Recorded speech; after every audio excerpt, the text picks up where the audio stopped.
지난주 첫째 날에 저녁에 주님께서 우리 사랑하는 김용길 형제 주님 품으로 데려가셔서 인간적으로 저희가 많이 슬퍼했지만 주님 참으로 고통을 하감시키시고 주님께서 자상하게 모든 것을 배려하셨고 아버지 하나님 이제 그 가족들이 김용길 형제의 그 마음 또 기도한 대로 예수 그리스도를 받아들여서 그들이 참으로 구원에 이르고 온 가족이 새롭게 변화되는 계기가 될 수 있도록 주님 이 기회를 주님 활용해 주시기를 간절히 바라옵고 또 우리 김유택 형제님과 김선희 자매님이 본이 되어서 계속해서 가족들을 주님 품으로 이끄는데 부족함이 없도록 주님 인도해 주시고 모든 유족들을 위로해 주시기를 원합니다.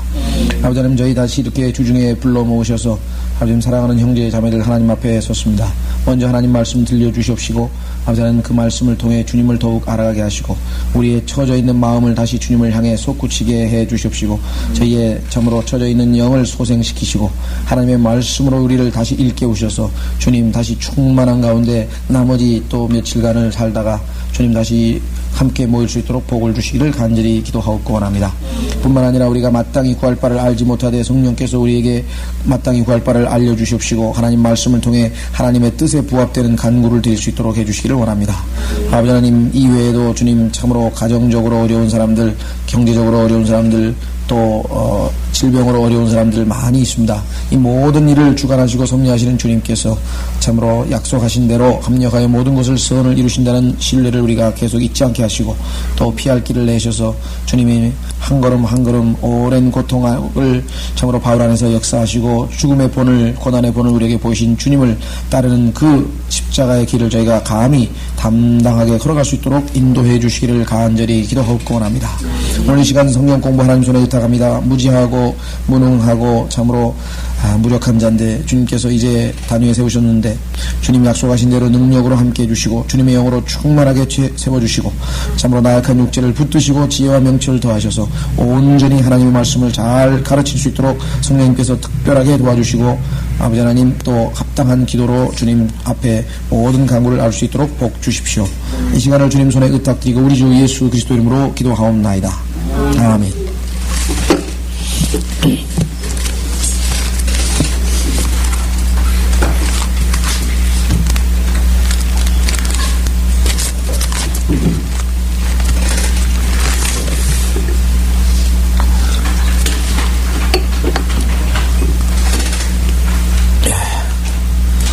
교회 우리 김영재님도 그런 일도 있었고요. 또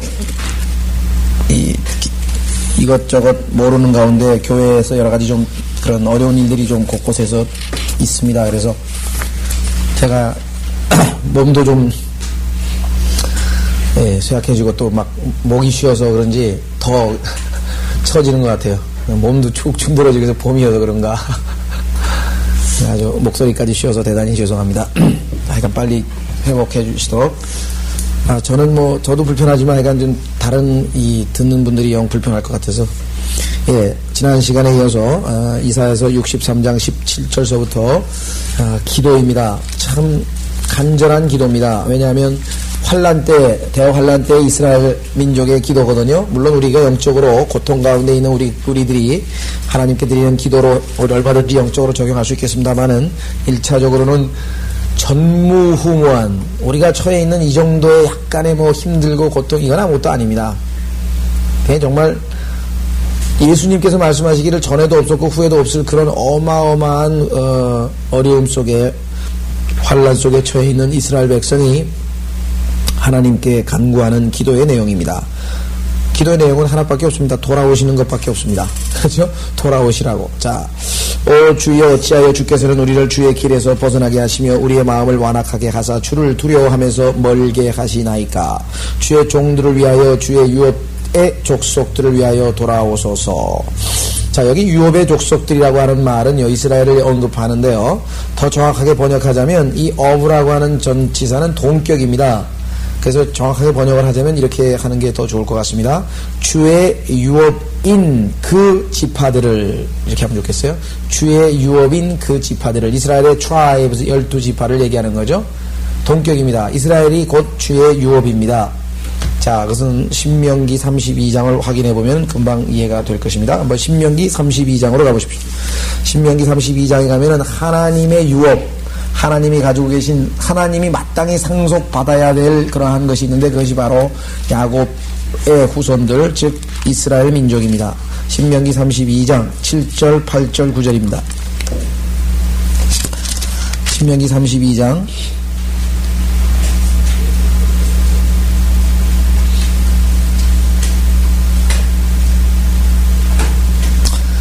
자, 7절부터 보시면요. 옛날들을 기억하고 많은 세대의 연수를 생각하라. 내 아비에게 물어보면 그가 내게 보여줄 것이요. 내 어른들에게 물어보면 그들이 내게 말해주리라. 자, 지극히 높으신 분께서 민족들에게, 자, 민족들을이 아니고 민족들에게로 고치십시오. 그들의 유업을 나누셨을 때 이렇게 고치시면 되겠네요. 민족들에게 그들의 유업을 나누셨을 때. 자, 대한민국에는 대한민국이라고 하는 유업을 나눠줬고, 또 뭐 일본 사람들은 일본을 나눠주고, 하나님께서 아담의 여러 그 아들들을 분리시키셨을 때 이렇게 나오죠. 자, 지극히 높으신 분께서 민족들에게 그들의 유업을 나누셨을 때, 그분께서 아담의 아들들을 분리시키셨을 때, 그분께서는 이스라엘 자손의 수에 따라 백성들의 경계를 정하셨으니. 자, 이 8절은 우리가 많이 예전에 설명을 했기 때문에 9절이 오늘의 초점입니다. 이는 주의 분깃은, 여기죠? 주의 몫이란 말입니다. 주가 차지하실 몫은 그분의 백성이요, 야곱은 그분의 유업의 몫임이라 그랬죠? 이스라엘 백성, 즉 야곱이라고 하는 그 대표자죠. 그분의 유업의 몫이라고 했습니다. 그래서 이스라엘 백성이 기도할 때, 하나님, 우리가 당신의 유업 아닙니까? 하나님 당신 건데 당신 거를 갖다가 이렇게 안 돌보시면 어떡합니까? 이렇게 기도를 하고 있어요. 정말 아주 훌륭한 기도입니다. 옛날에 우리 흑인 한 형제가 하나님께 기도하는데 뭐라고 기도하냐면요, 자기가 아주 위기에 빠졌어요. 자기가 위기에 빠졌으니까 기도할 때 뭐라고 기도했냐면, 하나님, 당신의 뭐예요? 재산이 위기에 빠졌나이다. 내가 내 것이 아니고 하나님 건데, 그잖아요. 내가 하나님 건데 내가 위기에 빠지면 하나님 재산이 위기에 빠진 거 아니냐 이거지. 빨리 구워주십시오. 얼마나, 물론 재치가 번뜩이는 기도지만 그 굉장히 합당한 기도거든요. 얼마나 내 거 아닌데 좋습니다. 뭐 하나님께서 손해 보시려면 내가 위기를 당해도 할 수가 없어요. 내가 하나님 거라고 하는 그런 확신 가운데 그렇게 기도를 했으니까 하나님께서도 어떻게 해요? 할 말이 없으시잖아요. 내 거니까, 하나님 거니까 빨리 좀 고쳐주십시오. 이렇게. 그런 식의 기도가 지금 여기 이스라엘 백성에게도 나오네요. 주의 유업인 지파들을 위하여 돌아오소서. 자, 여기 나와 있는 이사야서 63장 17절은요, 오해하는 구절이라고 했습니다. 왜? 어찌하여 주께서는 우리를 우리의 길에서 벗어나게 하시며, 그러면 하나님께서 이스라엘 백성들을 벗어나게 하셨느냐? 우리의 마음을 완악하게 하사. 그러면 원래 완악하지도 않은데 하나님께서 이 사람들을 완악하게 만드셨는가? 아니죠. 주를 두려워하면서 멀게 하시나이까? 그러면 하나님께서 이스라엘 백성들이 이렇게 말 안 듣고 모든 나쁜 짓 하게 하나님이 시키셨는가? 아니죠. 이건 오해하시면 안 됩니다. 칼빈주의자들처럼 잘못하면 하나님께서 모든 악한 일도 다 뒤에서 원인을 제공하신 것처럼 그렇게 오해하시면 안 됩니다. 자, 그러면 어찌해서 이렇게 하나님에게 탓을 돌리는, 그렇죠? 우리 그러잖아요. 자식들이 못되면 뭐예요? 부모 탓이죠. 아, 어머니 나를 왜 이렇게 만들어가지고 뭐 이 모양입니까? 하면서 자식이 부모 탓하듯이 이스라엘도 지금 하나님께 탓을 돌리고 있습니다. 근데 그게 과연 합당한 것인가? 어떤 의미에서는 맞고 어떤 의미에서는 틀립니다. 그 얘기는 뭐냐면, 하나님께서 직접적으로 이들에게 못된 일을 하도록, 나쁜 일을 하도록 그렇게 시킨 건 아니죠. 다만 그런 못된 일을 할 때 하나님이 막지 아니하시고 내버려 두셨습니다. 허락을 하신 것, 그런 의미에서 보면 맞습니다. 자, 하나님께서 하지 말라, 한 번 막았어요, 두 번 막았어요, 세 번 막았어요. 그러다가 나중에 수없이 막다가 하나님께서 뭐예요? 도저히 안 되겠으니까 네 마음대로 하라, 이렇게 된 거죠. 우리도 부모들이 자식을 매를 때리고 또 매를 때리고, 그죠? 어떤 사람은 또 유치장에 가면은 또 잡아다가 또 풀어다가 어떻게 뭐 키워보고 또 해보고 결국은 나중에 안 되면 뭐라고 얘기하냐면, 이제 네 맘대로 해라. 나도 지쳤다. 이제 네가 아무리 해도 안 되는 그런 의미에서의 하나님께서 허락하신 상황이겠죠. 자, 한번 확인해 보겠습니다. 요한복음 12장. 아주 칼빈주의자들 잘못하면 성경을 읽다가 하나님이 그럼 다 책임하냐? 하나님이 다 이스라엘 백성들을 갖다가 이렇게 길에서 벗어나게 하고 완악하게 하고 이게 다 하나님 책임이냐? 그렇지 않습니다. 자, 한번 확인해 보겠습니다. 요한복음 12장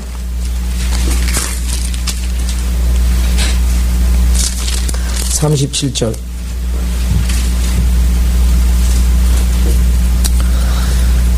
주께서 그처럼 많은 기적들을 그들 앞에서 행하셨으나 그들이 주를 믿지 아니하니. 자, 이는 선지자 이사야의 말을 이루려 함이라. 그가 말하기를 주여 우리가 전한 것을 누가 믿었으며 주의 팔을 누구에게 나타내 보이셨나이까 하미요. 자, 그러니까 38절에 이미 하나님께서 이스라엘 백성들이 예수 그리스도 즉 메시아가 오더라도 믿지 아니할 것을 미리 알고죠. 예언을 해놓으신 거예요. 그러니까 하나님은 이스라엘 백성들이 자발적으로 믿지 않을 것을 미리 알았으니까 그렇게 예언을 한 거지. 하나님께서 때가 되니까 예수님 오셨을 때 믿지 않게 안악한 마음을 줘가지고 못 믿게 만들었느냐? 그건 아니라고 하는 사실입니다. 그래서 그거를 우리가 오해하시면 아니 됩니다. 예. 그래서 자, 저기도 마찬가지예요. 출애굽기에 가면은 오해하는 것이 파라오를 완악하게 하신 분이 하나님이라고 보통 기록되어 있습니다. 하나님께서 파라오의 마음을 완악하게 하자. 그러면 파라오는 원래 마음이 착하고 이스라엘 백성들을 다 가라고 할 텐데 하나님이 완악하게 만드셨는가? 그게 아니라는 거죠. 왜? 완악한 마음을 이미 아셨기 때문에 하나님께서 그에게 그와 같은 일을 하신 것이죠. 자, 한번 확인해 보겠습니다. 출애굽기 3장 19절. 출애굽기 3장 19절.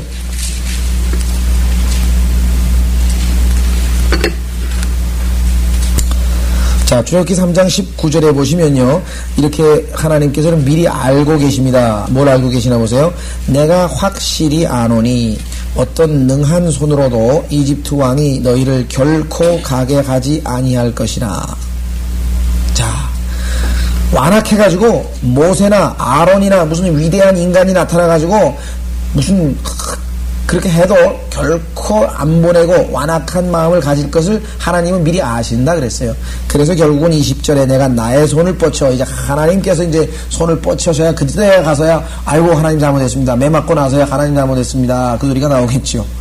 자, 그래서 이미 알고 계신다라고 하는 사실 이거 우리가 꼭 염두에 두셔야지. 그렇지 않으면 하나님이 무슨 이스라엘과 파라오를 일부러 마음이 악하지도 않은데 완악하게 만드신 것처럼 그렇게 오해하시면 아니 됩니다. 자, 로마서 3장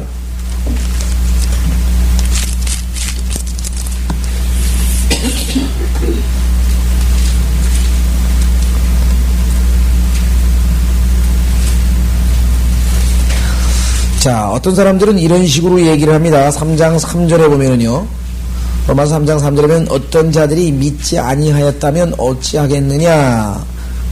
그들의 믿지 아니함이 하나님의 신실하심을 무효화시키겠느냐? 그렇죠? 자, 어떤 사람이 하나님을 믿지 않았어요. 그렇다고 해서 그렇다면은 하나님이 신실함이 없어지느냐? 결코 그럴 수 없느니라. 실로 하나님은 참되시나 사람은 모두 거짓말쟁이라. 기록된 바 이는 주께서 주의 말씀에 의롭다함을 얻으시고 판단받으실 때 이기려 하심이라고 함과 같으니라. 자, 어떤 사람이 뭐라고 얘기하냐면요, 내가 죄를 지었다 이거죠. 내가 악한 일을 했다 이게. 그랬더니 하나님이 의로우시고 나는 악하다고 하는 것을, 그래서 다시 말해서 나의 악한 일이 하나님이 의롭다고 하는 것을 더 부각시키지 않았느냐, 이렇게 생각하는 사람입니다.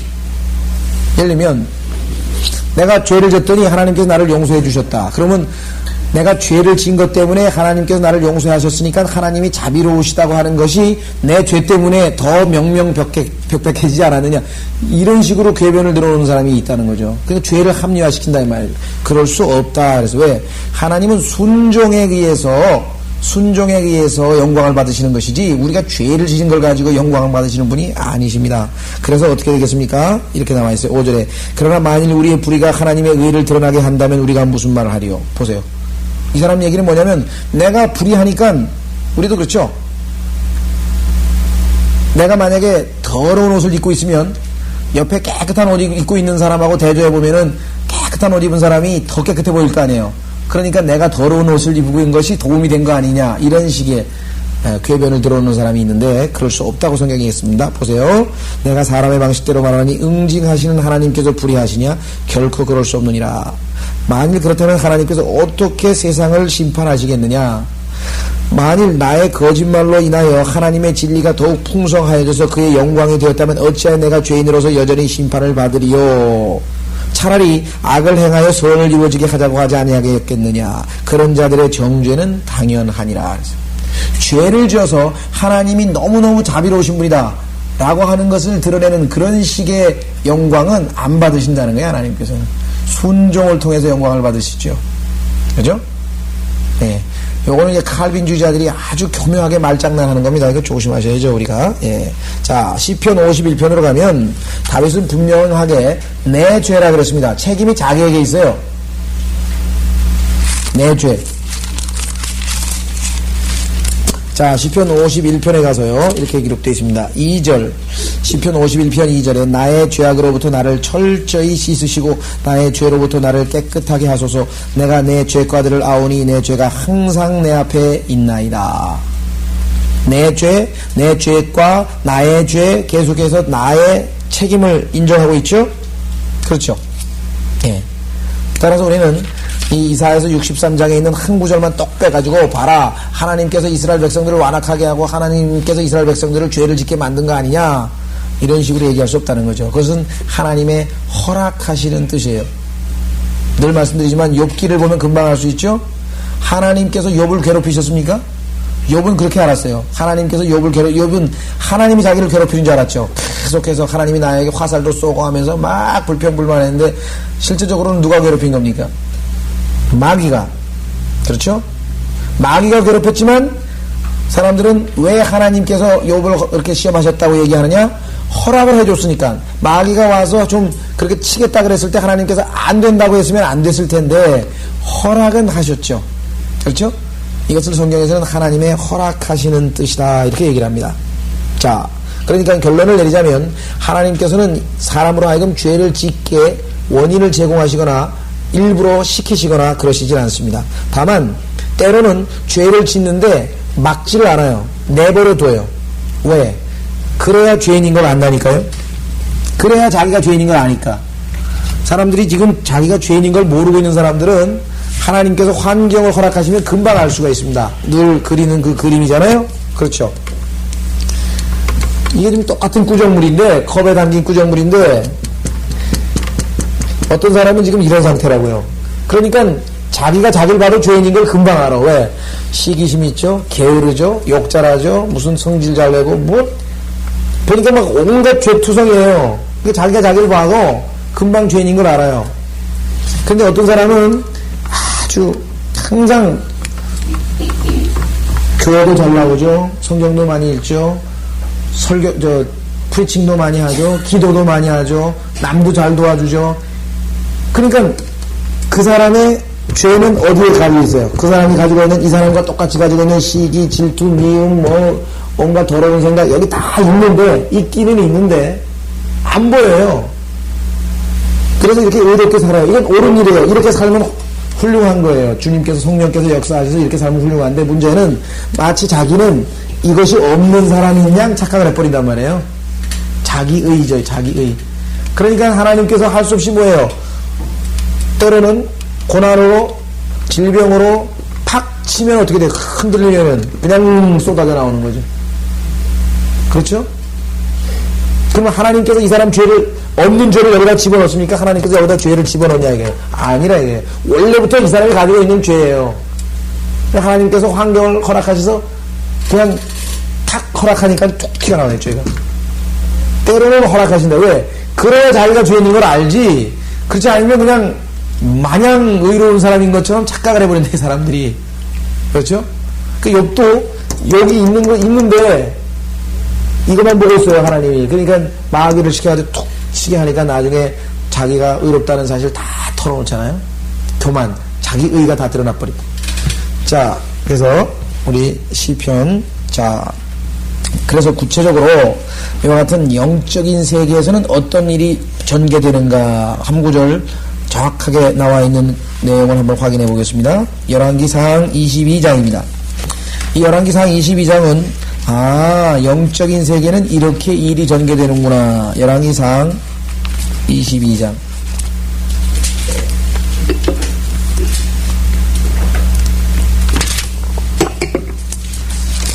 자, 열왕기상 22장에 보면은 사건은 무슨 사건이냐면은요. 내용이 무슨냐면요. 하나님께서 아합이라고 하는 악한 왕을 이제 그만 심판하시려고 합니다. 자, 그런데 자, 하나님께서 그래서 뭐라고 얘기하나 한번 보세요.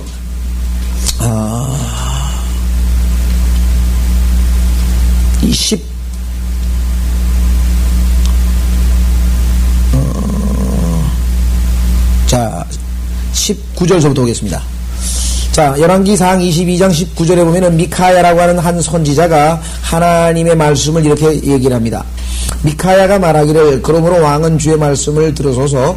내가 보니 주께서 그의 보좌에 앉아 계시고 하늘의 모든 군대가 그의 오른편과 왼편에 서 있는데. 자, 지금도 이런 일이 그대로 벌어진단 말이에요. 하늘에 가면은 지금 이와 같은 일이 벌어집니다. 자, 주께서 말씀하시기를 누가 아합을 설득시켜 그로 라못 길르앗에 올라가서 쓰러지게 할 것인가 하시니 한편 이렇게 말하고 다른 편은 저렇게 말하였는데 한 영이 나와 주 앞에 서서 말하기를 내가 그를 설득시키겠나이다 하자 주께서 그에게 말씀하시기를 어떻게 하겠느냐 하시니 그가 말하기를 내가 나가서 거짓말하는 영이 되어 그의 모든 선지자들의 입에 있겠나이다 하므로 주께서 말씀하시기를 네가 그를 설득하여 이루라 나가서 그렇게 하라 하셨나이다. 자, 이 땅에서 악한 자를 하나님이 심판하시는데 어떻게 하면 좋겠냐고 참모회의를 열었더니 거기에 많은 영들이 있다가 내가 가서 가짜 선지자들 중에서 마음이 악한 자들 입에 쏙 들어가가지고 거짓 예언을 하겠다. 전쟁에 나가십시오. 틀림없이 승리할 겁니다. 주님이 축복하실 겁니다. 이렇게 해서 가짜 예언을 해가지고 쏘가가지고 전쟁에 나가서 죽게 만들겠습니다. 이렇게 얘기를 한 거예요. 우리도 말아요. 그러니까 하나님께서 어떤 사람이 자꾸 죄를 짓게 하면은 나중에 결국은 뭐예요? 이번에 한번 돈 왕창 벌어보자 해가지고 잘못된 사업 벌였다가 콱 망하는 수도 있고, 그죠? 이번에 하다가 또 병 걸리는 수도 있고, 이런 일들이 지금 보이지 않는 세계에서는 지금 진행 중인 것이에요. 자, 그래서 결국은 하나님의 허락이 떨어졌어요. 그래서 뭐라고 했냐면 22절 주께서 그에게 말씀하시기를 내가 어떻게 하겠느냐 하시니 그가 말하기를 내가 나가서 거짓말하는 영이 되어 그의 모든 선지자들의 입에 있겠나이다 하므로 주께서 말씀하시기를 내가 그를 설득하이루라 나가서 그렇게 하라 하셨나이다. 그러므로 이제 보소서 주께서 이 모든 왕의 선지자들의 입에 거짓말하는 영을 넣으셨고 또 주께서 왕에게 재앙을 말씀하셨나이다 하더라. 그러나 큰아냐의 아들 시드키야 가까이 가서 미카야의 뺨을 치며 말하기를 하나님의 말씀을 증거한 선지자는 가짜 선지자에게 따귀를 맞았습니다. 주의 영이 나로부터 어디로 가서 네게 말씀하시더냐 하니 미카야가 말하기를 보라 네가 숨으려고 골방에 들어가는 그날에 내가 알게 되리라 하더라. 자, 그랬더니 만약에 하나님께서 의도적으로 이 아합을 죽이기로 하셨다면은 뭐하러 미카야를 보내가지고 그 사실까지 다 알려줘요. 안 보내면 그만이지. 미카야를 안 보내면은 우리가 하나님께 핑계를 댈 수도 있겠지만 미카야를 보내서 하늘에서 있었던 일까지 다 알려줬어요. 그러면은 뭐예요? 아합이 아이고 큰일 났구나, 속을 뻔했구나, 거짓 선지자에게 속을 뻔했구나 하고 돌이켜서 회개를 해야 될 거 아니에요. 안 나가면 될 거 아니에요, 전쟁에. 그런데 하나님께서 하늘에서 일어난 일까지 다 선지자를 통해서 말해줬는데도 지가 스스로 이놈은 맨날 나한테 나쁜 예언만 하니까 아유 잡아가더라, 고생해야지, 그냥 고생 실컷 좀 시켜라, 갔다 올 때까지. 그래가지고 전쟁에 나가서 결국은 뭐예요? 죽게 되죠. 누구 책임이에요? 아합 책임이죠. 그렇죠? 아합의 책임이지 이것이 어떻게 하나님의 책임이냐. 그렇죠? 하나님은 지금 무슨 일까지 영적인 세계에서 벌어지는 일까지 다 가르쳐줬잖아요. 따라서 우리는 때로 하나님께서는 허락하시는 일이 있습니다. 하나님이 직접 하시는 일이 아니에요. 그러나 내버려둬요. 막지 않으시고. 책임은 누구에게 있어요? 내가. 그렇죠? 내가. 보세요. 신명기 31장. 신명기 30장 19절. 신명기 30장 19절에 보면은 하나님께서는 선택할 권리를 우리에게 주셨습니다. 선택할 권리를 우리에게 주셨습니다. 신명기 30장 자 18절서부터 보시면 이렇게 되어 있습니다. 내가 오늘 너희에게 엄숙히 선언하노니 너희는 반드시 망할 것이며 내가 요단을 건너가서 차지하는 그 땅에서 너희의 날들이 길지 못하리라. 내가 오늘 하늘과 땅을 불러서 너희를 대하여 증거를 삼아서 내 앞에 생명과 죽음 복과 저주를 주었은즉 그러므로 너와 네 자손이 살려면 생명을 택할지니라.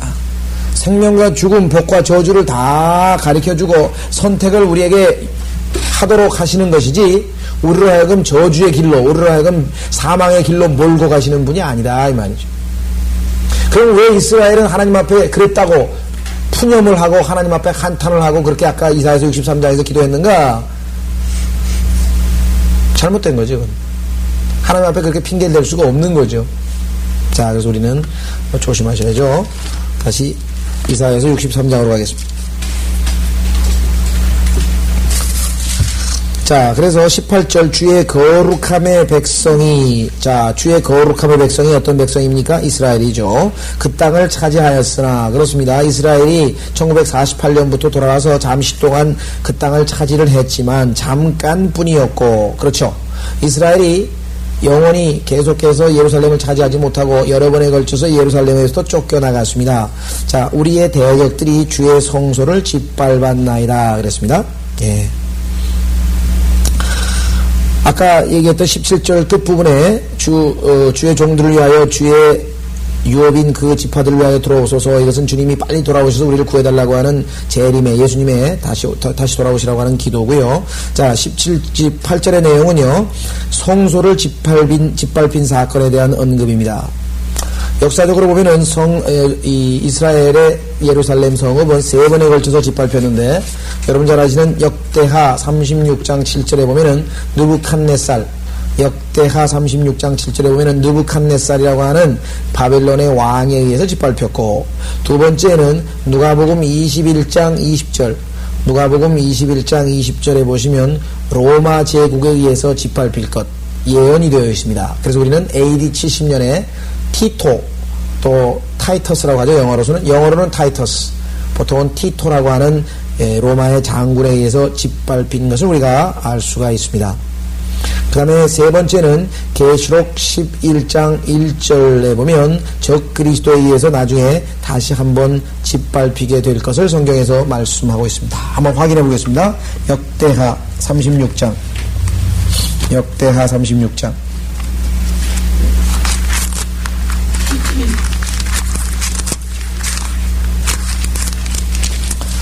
역대기하 36장 7절에 보면은요.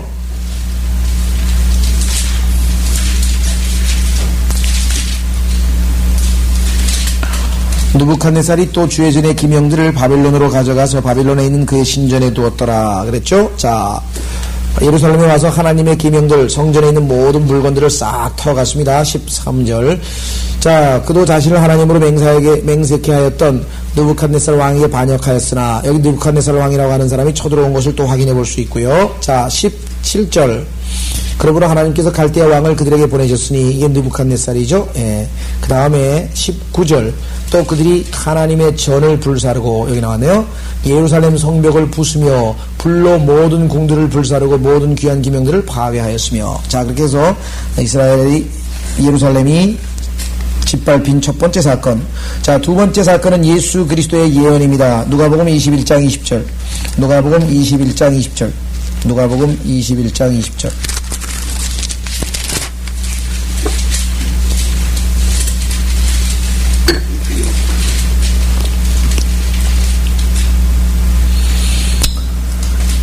21장 20절 보시면은요, 예루살렘이 군대에게 포위되어 있는 것을 보거든 그때는 그 패망이 가까운 줄 알라.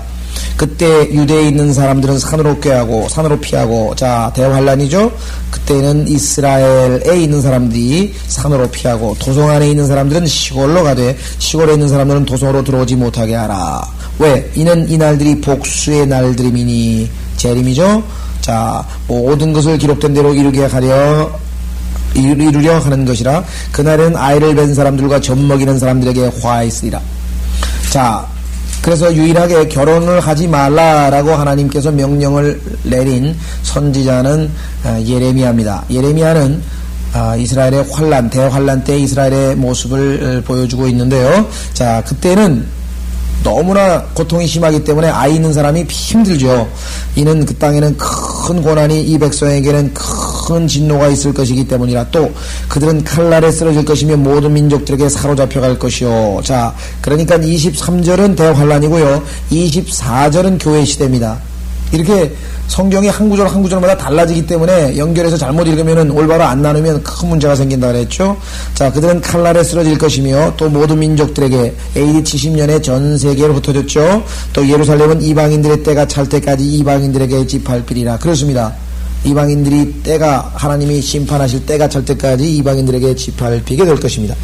자, 그러면 잘 아시는 로마 제국은 바벨론이죠. 로마 교황청도 역시 바벨론이죠. 계시록 11장으로 가보시면, 계시록 11장.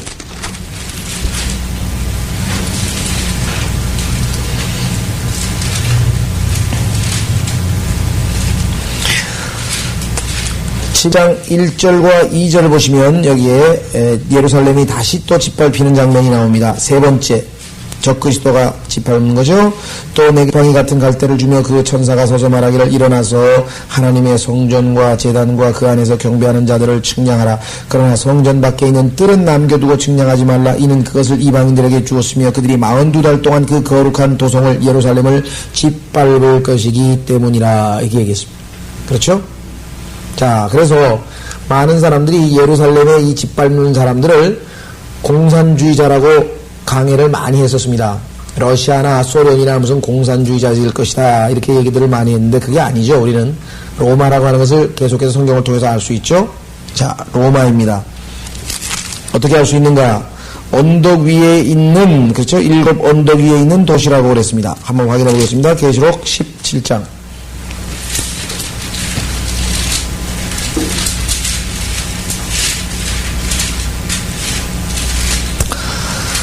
계시록 17장 9절. 지혜 있는 생각이 여기 있으니 7 머리는 그 여자가 앉은 7 산이요 그랬습니다. 7 산.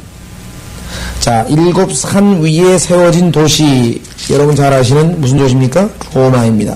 로마는 지금도 7 언덕 위에 세워져 있고, 그래서 7 언덕 위에 세워진 도시는 로마라고 하는 것을 우리가 역사적으로 이미 확인해 본 바가 있었습니다.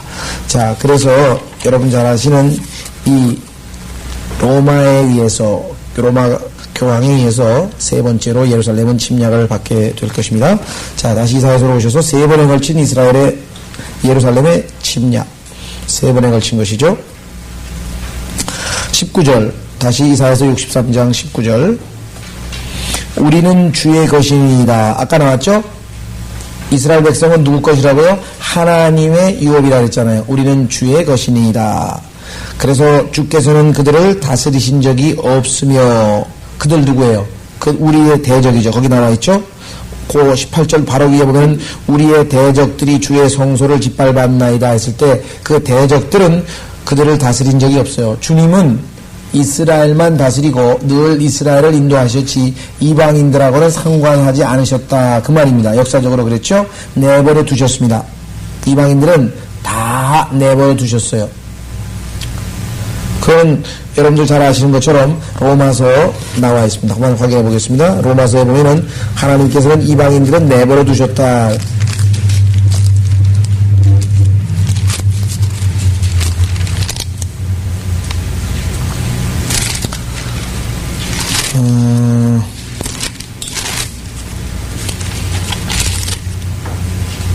로마서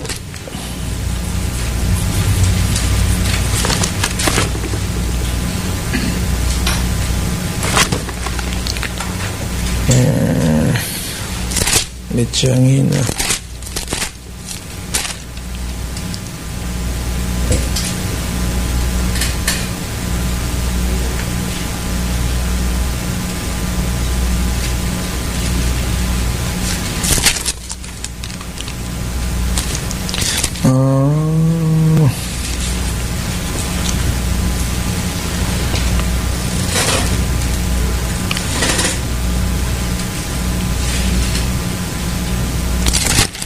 성경 구절이 9장 27절이요. 아니요. 어떤 구절이냐면요.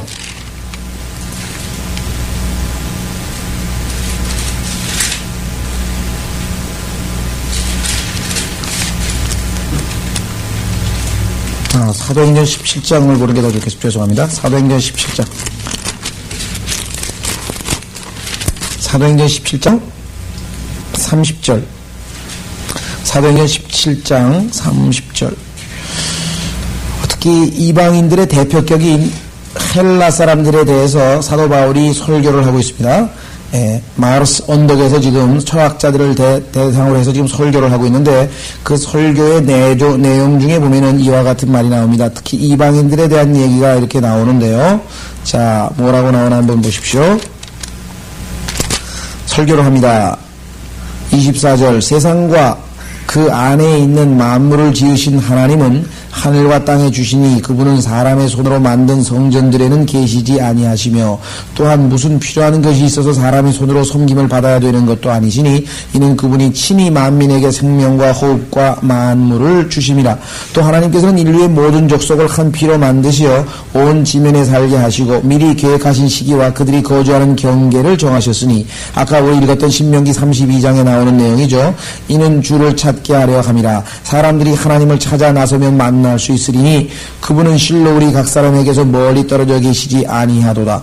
우리는 그분 안에서 살고 움직이며 존재하느니라. 너희 시인 중에 어떤 이들이 말한 바와 같이 우리가 그분의 자손이라 하였으니 우리가 하나님의 자손이라면 사람의 기술과 고안으로 주조해서 금이나 은이나 돌로 만든 물건이 하나님이심과 같다라고 생각지는 말아야 할 것이라. 우상을 섬겨서는 안 된다고 얘기하는 것이죠. 그러면서 30절 뭐라고 얘기했습니까? 실로 이 무지의 때에는 하나님께서 눈 감아 주셨으나 누구를? 이방인들, 즉 이스라엘 백성들 이외의 사람들은 다 눈 감아 줬어요.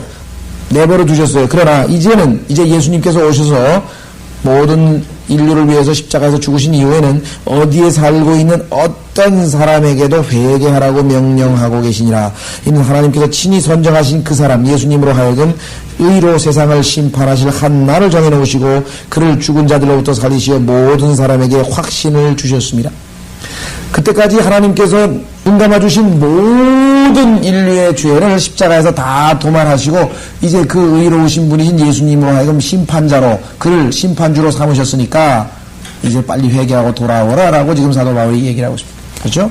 자, 이방인들은 그래서 하나님께서 그냥 눈 감아주셨지 그들을 다스린 적이 없습니다. 그러나 이스라엘은 심지어는 독수리가 자기 날개에다가 새끼를 안고 다니는 것처럼 그렇게 자상하게 인도하셨죠. 자, 이사야서 63장 19절. 우리는 주의 것이니이다. 주께서는 그들을 다스리신 적이 없으며 그들은 주의 이름으로 불리지 못했나이다. 그렇죠. 항상 이스라엘의 하나님, 야곱의 하나님, 이삭의 하나님, 아브라함의 하나님 그랬지 언제 무슨 바벨론의 하나님 그렇게 불려보신 적이 없어요. 그렇죠? 예. 그래서 우리 그리스도인에게도 영적으로 적용합니다. 우리 대신에 나를 집어넣으면 되죠. 나는 주의 것입니다. 주께서는 그들을 다스린 적이 없고, 그렇죠. 안 믿는 사람을 다스린 적이 없죠. 성경에 뭐 안 믿는 사람들은 내버려 두셨으니 gave up, 포기했다 그래서 예수님을 거부한 사람들은 하나님이 네 맘대로 하라고 지금 내버려 두셨다고 성경이 말씀했습니다. 그들은 주의 이름으로. 우리는 뭐예요? 하나님의 아들. 그러나 그들은 하나님의 아들이 아니죠. 우리에게도 영적으로 얼마든지 적용할 수 있는 거죠. 64장 1절로 가겠습니다. 기도가 계속되는데 여기서부터 진짜 본격적인 기도입니다. 왜? 주여 라고 탄식 소리가 나와야 그때부터 진짜 기도죠. 17, 18, 19절까지는 객관적인 사실을 얘기한 거예요. 기도하기 전에 자비로우신 하나님, 은혜로우신 하나님 하면서 주님 나는 죄를 지었습니다. 이랬습니다. 저랬습니다. 하고 자기의 있는 객관적인 사실을 나열을 합니다. 그 다음에 가서는 뭐예요? 살려주십시오. 나 좀 어떻게 좀 건져주십시오. 거기서부터 이제 본격적인 기도가 시작이 되는 것입니다. 그래서 재림을 촉구하는 거예요. 자, 언제부터 기도는 본격적으로 진짜 간구가 되느냐? 탄식 소리가 나올 때부터. 예? 오라고 하면. 자, 여기 보면 오라고 하는 말을 왜 빼는지 모르겠어요? 원컨대로 번역을 했군요. 원컨대. 오 대신에 원컨대. 주께서 하늘들을 가르고 내려오시며 하늘에 계신 걸 알아요. 그러니까 하늘에 계신 그분이 좀 하늘을 가르고 내려오시라 이 말. 예? 하늘을 가르고 내려오시며, 하늘이 갈라지면 어떤 소리가 나겠습니까? 온 우주가 진동하는 소리가 나겠죠? 예, 어마어마한 기도를 하고 있네요. 자, 하늘을 가르고 내려오시며 산들도 주의 면전에서 흘러내리기를 용해하는 불길이 타서 그 불이 물을 끓게 하는 것 같이 하시며, 불로 그냥 온 천하를 다 녹여버리시라 이 말이죠. 성경에 보니까 재림 때는 불길로 태우신다는 말이 유난히 자주 나옵니다.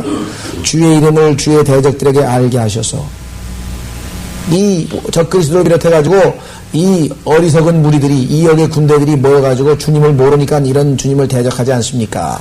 이들로 하여금 민족들로 주의 면전에서 떨게 하소서. 그래서 그 하나님이, 주님이 어떠한 분이심을 한번 맛보면, 알게 되면 떨지 않겠습니까? 떨게 하소서. 이렇게 기도했습니다. 이 구약에 보면은요, 신약은 그렇게 기도하지 않습니다, 우리가.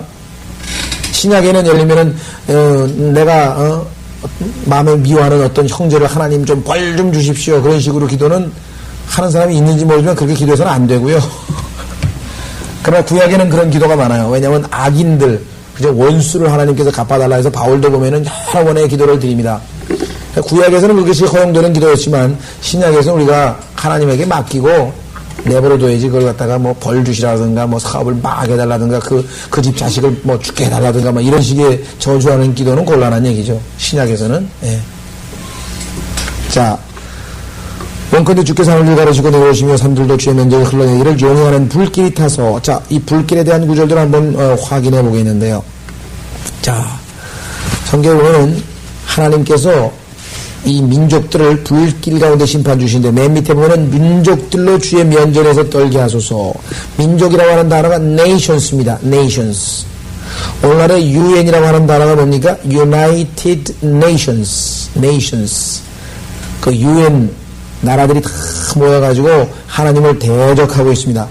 지금 하는 일은, UN이 하는 일은 하나님을 대적하고 있는 일이죠. 자, 한번 확인해 보겠습니다. 시편 2편. 시편 2편. 여러분들 생각에는 유엔에는 세계에서 제일 유명한 정치가들과 정상들이 모여서 세계 평화를 위해서 너무나 고귀한 희생을 치르고 있는데 어찌 그리 말씀하십니까? 그런지는 모르지만 그게 아닙니다. 하나님 편에서 보면은 하나님을 대적하고 있는 거예요. 자, 시편 2편. 어찌하여 이방이 분노하며 백성들이 헛된 일을 꾀하는가. 자, 이방이라고 하는 것은요, 민족들이 하나님을 섬기지 아니하고 이방 종교나 이교도 신들을 섬길 때 쓰는 용어입니다. 그러니까 같은 단어입니다. 민족들과 같은 단어인데 종교적인 의미에서 쓰는 단어입니다. 이교도들이, 땅의 왕들이 나서고, 자, 땅의 왕들이 다 유엔에 모였습니다. 치리자들이 서로 의논하여 주와 그의 기름 부음 받은 이를 대적하여 말하기를 우리가 그들의 결박을 끊고 그들의 명예를 벗어버리자.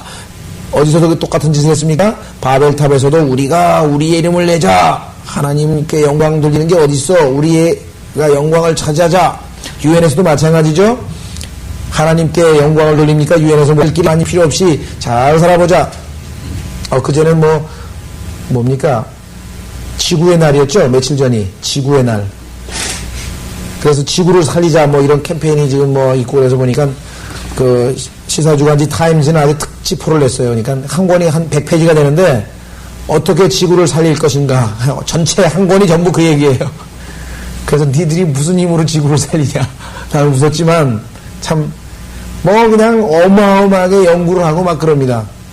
성경에서 하나님께서는 다 불태워버린다 그랬는데 여기 불탄다고 지금 써있는데, 자, 그래서 4절 하늘들에 앉으신 분이 비웃으실 것이요 주께서 그들을 조롱하시리라.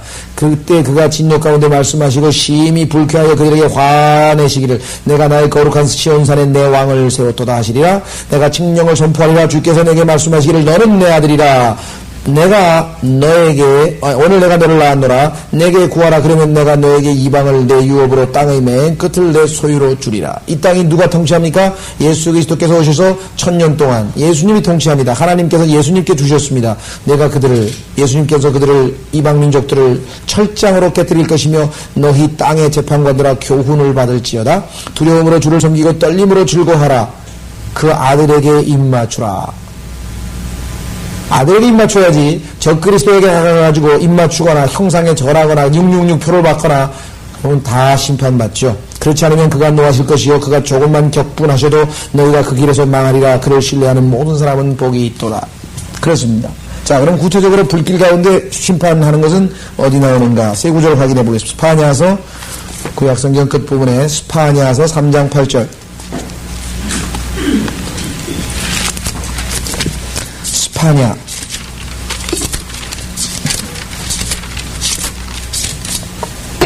스파냐서 3장 8절에 보시면은 하나님께서 불로 강림하실 때에 자, 박해받는 유대인들, 적그리스도와 이방민족들에 의해서 박해받는 유대인들을 구원하기 위해서 이들의 절규를 들으시고 이들의 기도를 들으시고, 그렇죠? 그때 하는 기도가 뭡니까? 그게 바로 주기도문입니다. 주기도문이 바로 이때 하는 기도예요. 하늘에 계신 우리 아버지, 누구 아버지? 우리 아버지, our father. 왜? 유대인들이 항상 아버지, 우리 아버지 이름을 거룩하게 하시며 그 다음에 뭐예요? 주의 이름이 땅에서 주의 뜻이 땅에서 이루어진 것 같이 하늘에서 이루어진 것 같이 땅에서도 이루어지이다. 하늘에서는 이루어졌어요. 성경에 보니까 뭐예요? 이미 깨끗해졌죠. 누가 쫓겨나갔습니까? 마귀가 쫓겨나갔습니다. 그래서 셋째 하늘에 있던 마귀가 땅으로 내려왔습니다. 하늘은 이미 깨끗해졌으나 땅은 지금 마귀가 마지막 판 내려와가지고 왕창 더럽혀져 있습니다. 그래서 땅에 있는 자들에게 화로다, 땅에 있는 자에게 화로다, 땅에 있는 자에게 화로다. 계시록에 나와있대.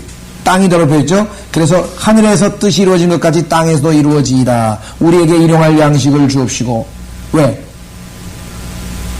우리는 짐승의 표를 받을 수가 없으니까, 666표가 없으니까 슈퍼에 가서 못 사 먹으니까 하늘에서 기적과 같이 우리에게 일용할 양식을 내려 주옵시고, 우리가 우리에게 빚진 자에게를 사하여 준 것 같이 우리의 죄를 사하여 주옵시고.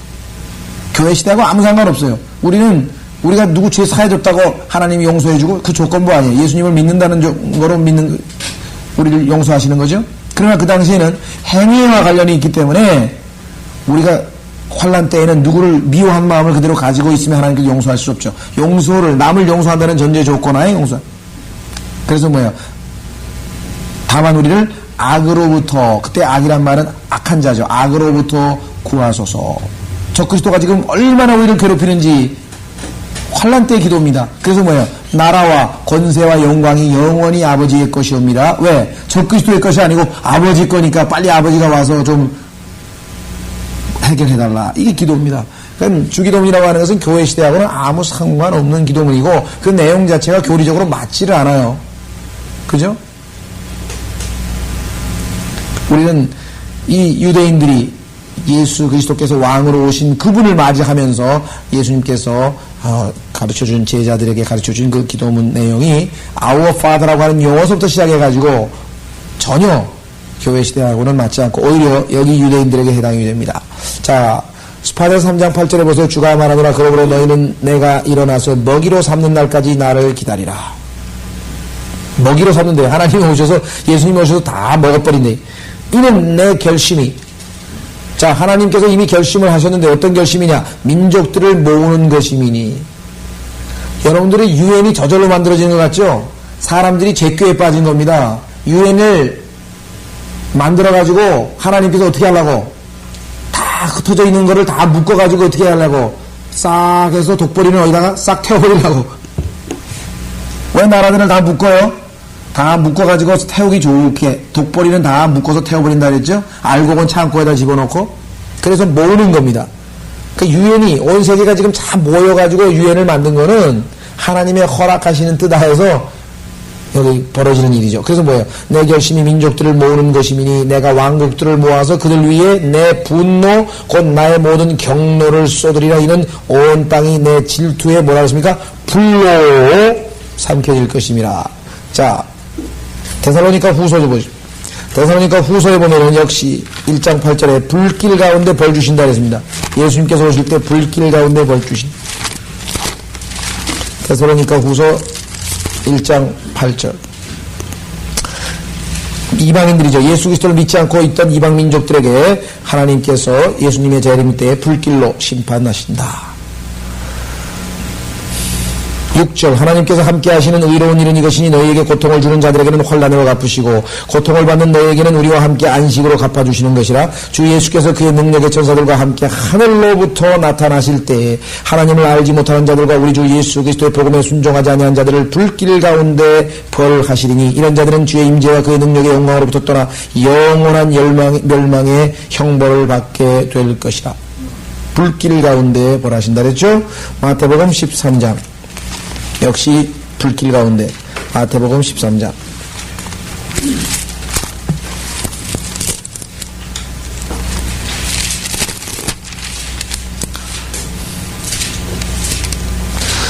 13장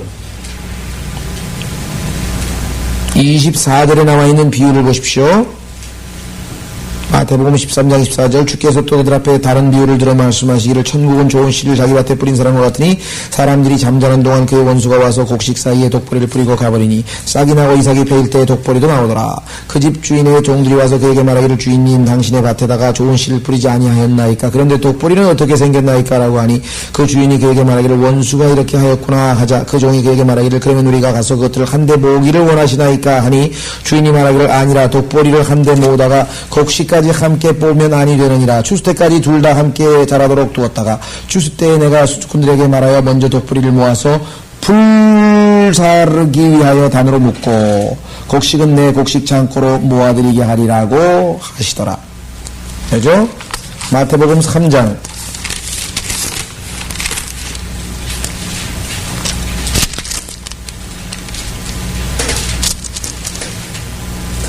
11절 마태복음 3장 11절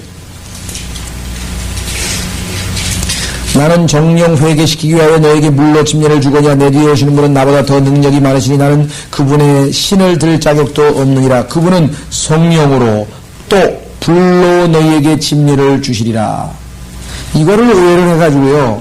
성령 침례를 받으면 불 받는다 그래. 불 받아라. 불 받아라 집회 이때 불 받아라 집회. 그 불이 뭡니까? 12절에 나와 있어요. 지옥불입니다. 지옥불. 불침례는 뭐예요? 불 속에 푹 잠긴다 이거예요. 침례란 말은 잠긴다는 뜻 아닙니까? 지옥에 가는 얘기를 합니다. 왜? 성령으로는 뭐예요? 예수님을 믿는 사람은 성령으로 침례 주죠. 안 믿는 사람은 뭐예요? 지옥에 보내죠. 그러니까 불침례죠. 12절 그분은 손에 키를 들고 자기의 사장마당을 철저히 정결케 하실 것이며 알곡은 모아서 창고에 들이고 쭉정이는 꺼지지 않는 불로 태우시리라. 그럼 12절에 나와 있는 꺼지지 않는 불로 태우시리라나 11절에 나와 있는 불로 너에게 침례를 주시리라. 똑같은 얘기입니다. 그러면 성령으로 침례 주는 사람은 뭐예요? 거기 나와 있죠. 알곡이죠. 알곡은 모아서 창고에 들이고 성령으로 침례 받은 사람은 알곡이니까 창고에 들이고 불로 침례 받은 사람은 누구를 가리키는 거예요? 묶어서 불로 태워버리시는 심판을 얘기하고 있는 것입니다. 그렇죠? 다시 우리는 이사야서로 돌아가서요. 이사야서 64장 1절, 2절 거기에 불길이 타서 그 불이 물을 끓게 하는 것 같이 하시며 주의 이름을 주의 대적들에게 알게 하셔서 민족들로 주의 면전에서 떨게 하소서 그랬네요. 그렇죠? 자, 주께서 내려오셔서 우리가 바라지 아니했던 두려운 일들을 하셨을 때 심판이죠. 산들이 주의 면전에서 흘러내렸나이다. 그래서 주님께서 오셔서 하나님의 백성 이스라엘을 괴롭히는 이방 민족들 또 그들의 우두머리인 적그리스도를 완전히 심판하시고 그 내용이 다니엘서 2장에서 하늘에서부터 뭐예요? 손으로 하지 아니하는 돌이 날라와서 그 이방 민족들을 국가들을 다 내리치는 그래서 다 무너져 내리고 큰 산 천년 왕국이 세워지는 장면이죠. 예. 다음 시간에 4절서부터 이사야서 64장 4절서부터 다음 시간에 계속해서 공부하겠습니다. 이사야서 64장 4절은 내용이 상당히 좀 신약에 여러 번 인용이 된 내용이고 조금 살펴봐야 될 것 같아서 3절까지만 했습니다. 3절까지 4절서부터 12절까지도 계속해서 기도입니다. 절규죠. 절규. 기도. 절규에 가까운 기도. 이사야서 64장 3절. 결론적으로 말씀드리면 우리 그리스도인들에게 영적으로 적용해보자면 진짜 기도는 괴로울 때 나온다. 좋을 때는 기도가요. 어떨 때는 유창하게도 나오고 멋지게도 나오고 그럴싸하게 나오지만 진심으로 하는 기도는 언제냐? 괴로울 때, 도저히 견디기 힘들 때, 그때는 기도가 길질 않아요. 반복이 주여 불쌍히 여기소서, 주여 피할 길을 내소서, 주여 이기게 견디게 해주셔서. 그 기도밖에 더 하겠어요? 피하게 해주셔서. 그렇죠. 그러니까 저는 여러분들은 어떻게 생각하냐면 어렵고 고통스럽고 힘들 때가 올 때마다 뭐예요? 이제 좀 간절한 기도 좀 해보겠구나. 기회가 왔도다이. 뭐가 잘 풀리고 잘 되면은 기도가 하나님 아버지 위로해 주시고 저래 주시고 하면서 위대하시고 하면서 그냥 막 기도는 청산유수처럼 잘 나가는데 그 안에 정말 이 진심이 담겨 있지가 못해요. 근데 고통스러울 때는 몇 마디 기도 안 하고 자꾸 반복하고 그냥 그죠? 주님은 자비로우신 분 아닙니까? 주님은 긍휼이 많으신 분인데 저를 좀 불쌍히 여겨주십시오. 그 형제 지금 고통스러운데 불쌍히 좀 여겨주십시오. 이겨나게 해주십시오. 피할 길 좀 내주십시오. 기도는 간절해지면서 단순해지는 거예요. 그렇죠?